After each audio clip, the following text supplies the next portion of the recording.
It was October 1918, and the war was nearing its end. The American 77th Division, part of the Allied forces, was ordered to advance into the Argonne Forest. They were tasked with capturing a key position, but something went horribly wrong. In the thick of the forest, the men were cut off from the rest of their unit. Surrounded by German forces on all sides, their only hope was to hold out, no matter the cost.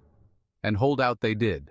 For days, the battalion fought valiantly, fending off wave after wave of German attacks. But as time dragged on, supplies ran low, and so did hope. The soldiers were outnumbered, hungry, cold. Many of them had nothing left but their sheer will to survive. As the days turned into a nightmare, the battalion's commander, Major Charles Whittlesey, sent desperate messages for help. But the communication lines were cut. No reinforcements, no supplies.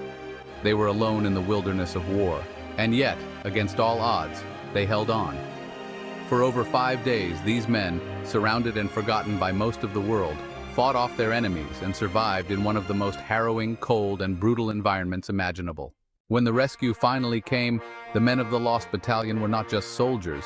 They were symbols of courage, of survival, and of the strength of the human spirit. The Lost Battalion suffered 300 casualties, but their story would go down in history as one of the most extraordinary tales of perseverance in military history. They weren't just lost, they were legends. Remember, courage is not the absence of fear. It's the strength to keep going when everything else seems lost.